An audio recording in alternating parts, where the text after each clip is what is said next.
Desde el Zunca vienen advirtiendo por la falta de inversión pública que sostenga miles de puestos de trabajo que van a cesar cuando terminen las obras, por ejemplo, de UPM y del Ferrocarril Central. El gobierno, todo esto hace algunas horas, anunció un proyecto de saneamiento que implicará, se supone, la creación de nuevas fuentes laborales, sobre todo en el interior del país, en sectores que están golpeados por falta de empleo. ¿Cómo se tiene que leer esto? ¿Qué impacto puede llegar a tener? Además, desde el PIT-CNT se está apuntando al año que viene, un año clave, porque se hará la 10ª ronda del Consejo de los Consejos de Salarios en medio de una discusión que el Parlamento viene llevando adelante sobre la ley de negociación colectiva. De todo esto estaremos hablando esta noche.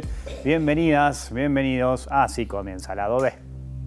La votación hoy en el directorio de la OCE de la primera etapa de la construcción de redes de saneamiento en localidades del interior. Esta primera etapa va a significar una inversión en el entorno de los 280 millones de dólares. Se va a llegar a 61 localidades del interior de los 18 departamentos. Esto va a insumir mano de obra directa de aproximadamente 2.000 personas. Y una vez aprobada esta iniciativa privada con muchas modificaciones, muchas idas y vueltas, esto requirió, y esto quizás sea para los más técnicos, analizar cada localidad, la topografía de cada localidad, el saneamiento preexistente o no en esas localidades. Después de todo ese trabajo se llega a esta primera etapa con 61 localidades.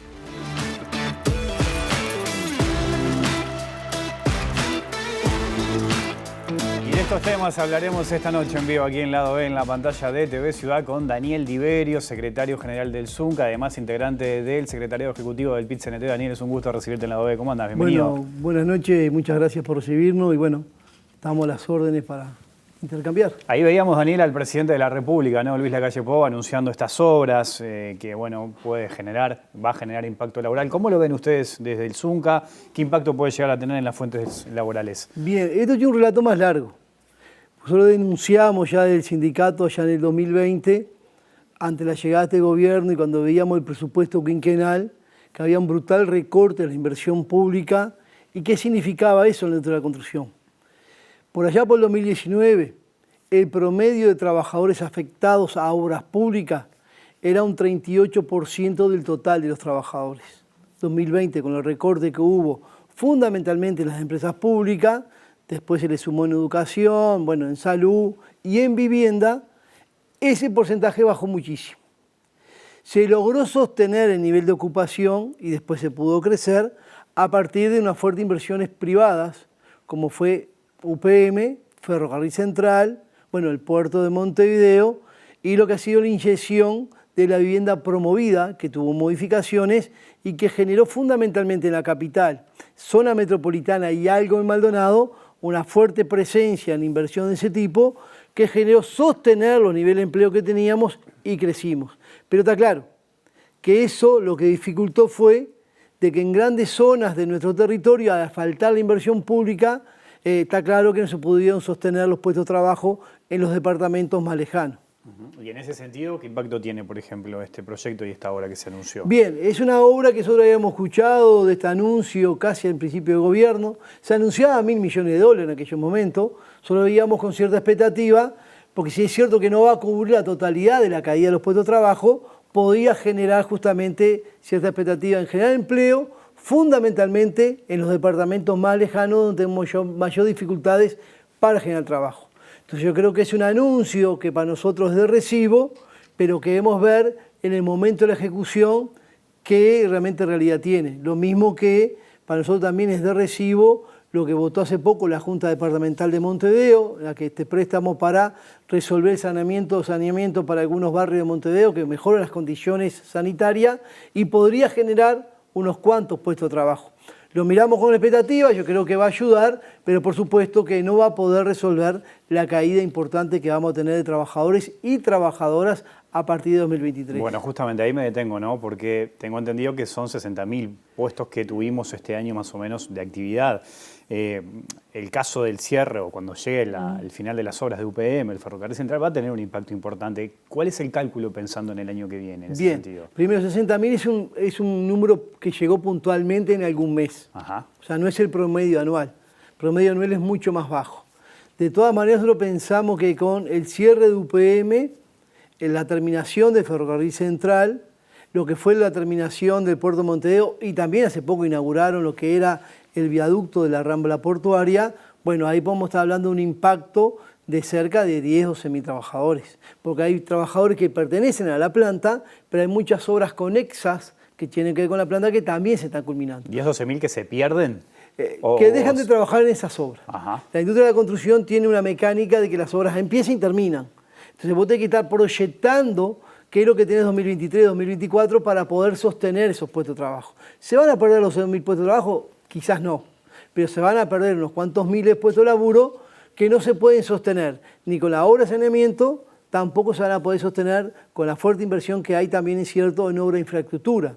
Porque la característica que tiene la obra de infraestructura, que es componente en la cual se realizan esas obras, son mucha maquinaria.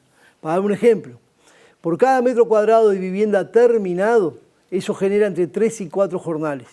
Esa misma inversión en infraestructura es medio jornal. Por eso es que tenemos esta gran dificultad de ver cómo sostenemos en un futuro lo que es justamente la industria de la construcción, que es una gran generadora de empleo, porque por cada puesto directo hay 1 o 2 puestos indirectos. Y esa es la preocupación que nosotros tenemos para el 2023, ¿verdad? En ese sentido, queda claro que una realidad muy clara es la de Montevideo y otra es el interior del país. En ese sentido, la construcción lo siente. ¿Cuáles son las zonas, los departamentos más afectados en ese sentido y qué expectativas tienen pensando en el futuro? Bueno, UPM permitió absorber muchos trabajadores de distintos departamentos. Pero si en la realidad de UPM vos tenés todo el litoral, o por lo menos de Salto hacia arriba, el Río Negro está muy complicado, Rivera, Artigas, 33, Cerro Largo. Hay departamentos que están muy complicados por la falta de presencia de inversión. Y en esos departamentos el que garantiza realmente los puestos de trabajo es la inversión pública. Y eso para nosotros es central. Fíjense, el recorte que hubo en vivienda, que estamos hablando de vivienda de interés social, fue casi un 30%. Un 30% en viviendas de MEVIR son casi 2.000 viviendas menos. Esas viviendas de MEVIR, por lo general, se llevan adelante en las zonas más alejadas, donde es más difícil conseguir el laburo. Por eso nosotros creemos que el recorte que hubo en 2020, hoy se está viendo con más claridad las dificultades que tenemos. Tanto la falta de, por ejemplo, inversión en educación, cuando hablamos de la construcción de la UTEC, de los liceos, de la escuela a tiempo completo, cuando hablamos del tema de la vivienda, no solamente las viviendas que tienen que ver con MEVIR, sino las viviendas de realojo, las viviendas que tienen que ver de interés social. Esos recortes se siente muy sensible en la industria de la construcción y por eso nosotros creemos que ante la culminación de estas obras importantes es muy difícil sostener este nivel de empleo. Ahora, en esos recortes y cómo afectó en el sector, ¿cuánto tuvo que ver la pandemia también? Bueno, la pandemia, si ustedes se recordarán, fuimos de los pocos sectores que no tuvo recorte de actividad. Nosotros logramos una licencia sanitaria después de mucha pelea, mucha discusión, y el planteo que se hacía del mismo de economía era necesario que la construcción se reactivara porque era el motor de la economía, o uno de los motores de la economía. En ese momento, en plena pandemia, cuando es cierto había sectores de algunas industrias que estaban casi sin ningún tipo de actividad, en la construcción estábamos por arriba de los 44.000 trabajadores y recién arrancado UPM y la perspectiva de crecimiento. Entonces, lo que nosotros decimos con claridad, que la industria de la construcción es una gran dinamizadora de la economía, pero es cierto que hay que generar las condiciones para democratizar el acceso al trabajo. Y para eso necesita que el Estado juegue un papel fundamental, porque el privado invierte donde la rentabilidad, y es claro que es así. Entonces, ¿quién va a invertir en esos pueblos más alejados si no es justamente la inversión pública? En alguna época recordaremos, por ejemplo, en las empresas públicas, lo que fue la fibra óptica, desarrollar a lo largo y ancho del país. En algunos pueblos muy pequeños eran 40, 50 puestos de trabajo que eran la gran dinámica para ese pueblo. Debemos recordar lo que fueron las plantas potabilizadoras de la OCE o las obras de la UTE con los parques eólicos, que es público-privado, que generaron mucho empleo en el interior. Bueno, eso es lo que estamos reclamando, que se haga un plan de inversión de ese tipo. ¿El saneamiento va a resolver algo? Sí, va a ayudar, pero está lejos de poder contener la situación ante la culminación de UPM y Ferrocarril Central. El año que viene va a ser un año clave por distintos motivos, ¿no? En ese sentido, a mitad de año se dará la 10ª ronda del Consejo de Salarios. El Zunca lo tendrá en abril, pero bueno, a mitad de año habrá 180 mesas de negociación que abarca el 75% aproximadamente de los trabajadores del sector privado. El gobierno mantiene la esperanza, o la promesa, mejor dicho, de que va a camino a la recuperación salarial. ¿Cómo se ve eso desde el PIT-CNT? Bien, primero, el Zunca particularmente, deben recordar que en el 2020 quedamos afuera de aquel acuerdo puente. Tuvimos un convenio colectivo nosotros que logramos una fórmula salarial que sostuvo nuestro salario durante todo el periodo. No tuvimos caída salarial. La gran mayoría de los trabajadores privados sí lo tuvieron, los trabajadores públicos todos, jubilación y pensiones. El proceso que tuvimos y que tenemos y el planteo que hace el gobierno de recuperación salarial, bueno, hay mucha dificultad e incertidumbre. Primero, no está claro cuál es la fórmula, de qué manera y cuáles son los números que tiene el gobierno para decir partimos desde acá. Y si comparamos con lo que plantean algunos economistas de Cuesta Duarte, hay algunas diferencias en ese sentido. Entonces, la primera dificultad que tenemos es esa. Lo segundo, en plena pandemia 2020 el planteo era, bueno, tenemos que hacer un esfuerzo todos para resolver la situación que tenía el país de una caída de la economía muy fuerte. Para eso, entre otras cosas, los recortes de los salarios. Hoy en estos momentos todos los economistas dicen que el Uruguay recuperó la economía, que en algunos casos está por encima de la prepandemia. Bueno, nosotros planteamos, si ese es el escenario, el salario no solamente tendría que recuperarse y sostenerse, tendría que haber crecimiento salarial que acompañe el crecimiento de la economía. Porque si no, cuando hay caída de la economía, bueno, ahí somos socios y hay recorte. Cuando crece la economía, el salario no acompaña ese crecimiento en la distribución de la riqueza. Yo creo que el año que viene los trabajadores y trabajadoras tendríamos que poner un objetivo de reclamar no solamente la recuperar del poder de compra que perdimos, sino también de que la ronda de este Consejo Salario acompañen el crecimiento de la economía. En consecuencia, estamos hablando claramente de que debería existir fórmulas que existan crecimiento salarial. En todos los sectores no estamos hablando de eso, quizás algunos tengan dificultades, pero hay sectores que claramente tuvieron un volumen muy importante de actividad, entre ellos, por ejemplo, la construcción, ¿no? Ahora, el gobierno lo que señala es que se compromete a esa recuperación que se dio, que se va a dar a partir de la pérdida que hubo en los años de pandemia. Ustedes señalan de que podría hacerse un esfuerzo más para aumentar eso y no solo quedarse con la recuperación. Es que la recuperación que plantea el gobierno es recién a partir de 2025. O sea, lo que puede garantizar este gobierno, y se puede decir con claridad, que durante todo el periodo de gobierno garantizaron pérdida de poder de compra de los trabajadores y trabajadoras, jubilados y pensionistas. O sea, si vos analizás de que asumió el gobierno hasta el 2025, que supuestamente se va a recuperar el poder de compra, lo que tenés garantizado es una caída justamente del poder de compra del conjunto de los trabajadores y trabajadoras. Eso es lo único que tienen garantizado. Lo demás hay que empezarlo a discutir con más profundidad, ¿no? En ese sentido mencionamos el Cuesta Duarte. El Cuesta Duarte en noviembre dio a entender que es difícil que se dé esta recuperación, maneja distintos informes y distintos números. ¿Ustedes comparten esa visión? O sea, que va en contra de lo que señala el gobierno de que sí la recuperación se va a dar. Sí, claro, compartimos esa visión porque también cuando nosotros analizamos que hay un proyecto de modificación de la organización colectiva, lo que va a generar ese proyecto, si sale antes de la 10ª ronda del Consejo Salario, un escenario mucho más complejo para los trabajadores organizados para estar en una mesa de negociación, para tener mejores condiciones de negociar, sostener los ingresos y mejorarlos. Por ello yo creo que esto es un combo, todo tiene que ver con todo. Y nosotros creemos que la ronda de Consejo Salario de la 9ª, lo que fue en plena pandemia, con esta ronda de Consejo Salario, con la modificación de la ley de negociación colectiva, tiene un objetivo clarísimo, y lo ha demostrado los números, de una caída de poder de compra del conjunto de los trabajadores y trabajadoras, y está claro, por supuesto, tener menos ingresos, ¿no?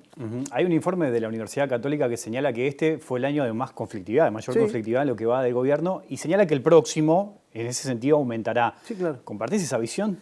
Es que la conflictividad, ¿cómo se maneja? Se maneja, ¿quién genera la conflictividad? Porque parece que la conflictividad son los trabajadores organizados que generan conflictos por generarlos. Sino hay acciones de la otra parte, que puede ser el sector empresarial o el gobierno, en este caso puede ser, que generan ese conflicto. Cuando uno tiene que primero decir, ¿qué gremio más conflictivo? ¿Cuántos conflictos? Bueno, primero tenemos que analizar cuál es la causa del conflicto. ¿Qué generó ese conflicto? Los conflictos no nacen de la nada. Los conflictos se instalan a partir del desconocimiento o muchas veces del atropello de una parte. A partir de ahí se genera el conflicto. Si hay un aumento de la conflictividad es porque hubo también un aumento de justamente desde el gobierno beneficiar a algunos sectores y del sector empresarial también aprovechar esa espalda ancha para generar algunas, yo no sé si ajuste de cuenta, pero por lo menos corregir algunas cosas a su favor que genera la conflictividad. Y es eso. Eso es lo que se está viendo. O sea, lo estamos viendo con lo que ha sido, voy a reiterar, la 9ª ronda de Consejo de Salario, lo que va a ser la 10ª ronda de Consejo de Salario, lo que es la reforma a la seguridad social, la modificación de la ley de la denunciación colectiva. O sea, son todos elementos que cuando vos lo mirás, bueno, ¿cuál es una a favor nuestra? Porque hasta ahora, yo analizo de que arrancó el gobierno hasta ahora y no encuentro una a favor. Entonces está claro que el nivel de conflictividad se va a profundizar a partir de que está clarísimo que están llevando adelante un proyecto de país que deja en el camino a miles y miles de uruguayos con menos ingresos. Y eso es clarísimo porque los números lo dicen así. En paralelo a la ronda de Consejo de Salario se va a dar la discusión por la nueva ley de negociación colectiva, sí, claro, que se va a discutir en el Senado, que en diputados tuvo 5 cambios, un poco atendiendo y a partir de la queja de la Organización Internacional del Trabajo, que en su momento le llamó la atención al Uruguay. ¿Qué expectativa tienen con esa discusión y cuánto condiciona a esto que se va a dar de la discusión de la ronda del Consejo de Salarios? Bueno, mira, yo creo que esto no nace ahora, ¿no? Porque hubo también un proyecto de ley del gobierno anterior del Frente Amplio, donde ante el reclamo de los trabajadores quedó un poco en el congelador. Hoy se retoma y se lleva adelante incluso con algunas modificaciones. Proyecto que presentó en su momento el exministro Murro, ¿no? El exministro Murro, es cierto. El tema es que cuando uno analiza lo que es la modificación, y todas esas modificaciones tienen más complejidad para los trabajadores. Es cierto que siempre en cualquier negociación lo que marca la cancha es justamente la correlación de fuerza, el nivel de organización y movilización que tenés. Si estás débil, por más que vos tengas una ley que te pueda proteger, te barren como le pasó a nuestros queridos compañeros y compañeras, por ejemplo, del área rural o otros sectores. ¿Está bien? Entonces siempre es eso. Pero a su vez, la ley de negociación colectiva vino para justamente fortalecer esos sectores.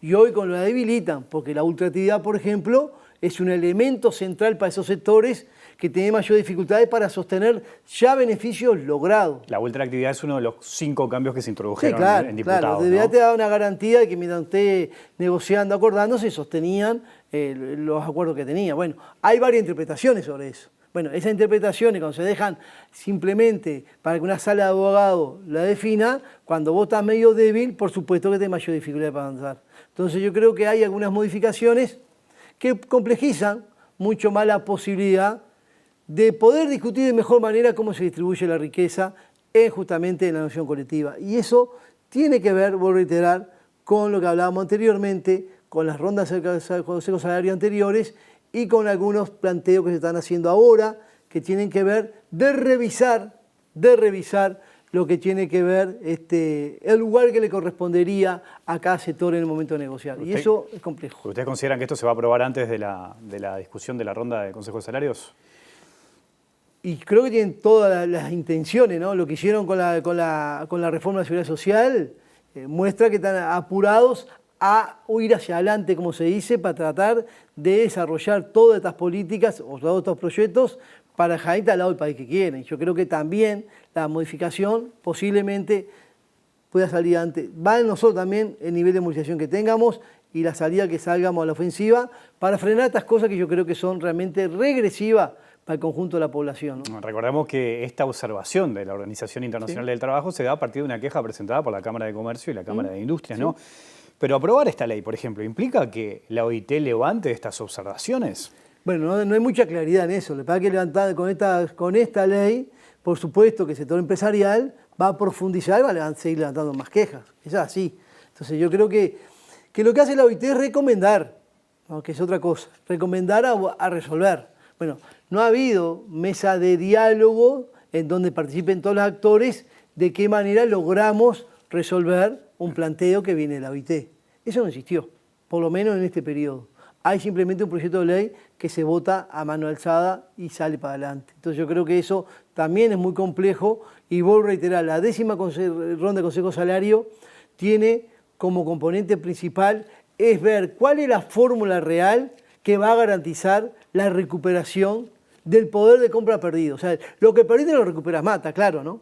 Pero para adelante. Y lo segundo, que está claro, que va a tener como herramienta fundamental de acción colectiva, cuál es la forma que los trabajadores logremos una mejor distribución de la riqueza a partir de lograr más beneficio a partir del crecimiento de la economía, y yo creo que eso es justo reclamarlo.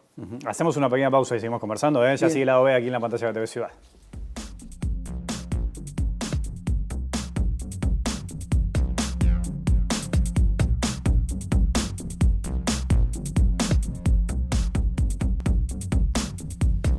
Seguimos en vivo aquí en la pantalla de TV Ciudad, en Lado B, conversando con Daniel Diverio. Si te pregunto que me definas al sindicalismo uruguayo hoy, ¿qué me decís? Bueno, el sindicalismo uruguayo, yo sé que es algo muy complejo, o sea, es casi una isla en el mundo. Solo nos ha tocado estar en algunos congresos y cuando vos planteás que tenés una central única, que tenés un sindicato único por rama, es poco entendible. Hay que explicarlo más de una vez. Cuando yo digo que Izunca particularmente tiene 19 departamentos del país, en cada departamento hay organización sindical, y cuando plantea que la mayoría de esos compañeros organizan muchas veces estando desocupados, es poco entendible. Yo creo que el movimiento sindical uruguayo tiene unas raíces muy profundas, como todo proceso, con avance y retroceso, pero somos ejemplo en todo el mundo. Está claro que a veces nos cuesta a nosotros mismos mirarnos. Y en ese marco yo creo que hay que saludar a nuestros viejos queridos que construyeron esto, pero también a la gurizada nueva que están dando en la distinta industria. En la construcción en particular, la media de nuestros delegados de obra, que son la dirección de sindicato de cada centro de trabajo, son compañeras y compañeros que no superan los 40 años y también menos. O sea que se ve en las nuevas generaciones. Sí, claro. Eso. Claro, porque las nuevas generaciones cuando entienden o ven o encuentran un espacio donde no solamente expresarse, sino también poder ser parte de esa deconstrucción, se apropia. Y es así, en la construcción por lo menos pasa eso, y a nosotros nos dan alegría. Nuestras movilizaciones, si ustedes las han visto, hay miles y miles de gurises. ¿Y cuáles son los desafíos que tiene el sindicalismo uruguayo hoy? Yo creo que el desafío más importante que tiene el sindicalismo uruguayo es tratar de centralizar mucho más. Tenemos una dificultad, que no es nueva, ¿no? Por supuesto, de cómo hacemos que el 50% de los trabajadores y trabajadoras que están en el interior del país ubicados o más puedan tener mayor incidencia, no solamente en la opinión, sino en la construcción diaria. Están los plenarios que juegan un papel fundamental. Es central los plenarios que en cada departamento. Eso no lo puede quitar nadie. Pero necesitamos una dirección que permita mayor representación, que sea justamente, no una federación, ¿no? Pero que tengamos mayor presencia de esos 50 o 55% de trabajadores y trabajadoras que están en el interior. Yo creo que eso nos va a ayudar a tener una mirada mucho más lejana de lo que debe ser el movimiento sindical para nuestro país, ¿verdad?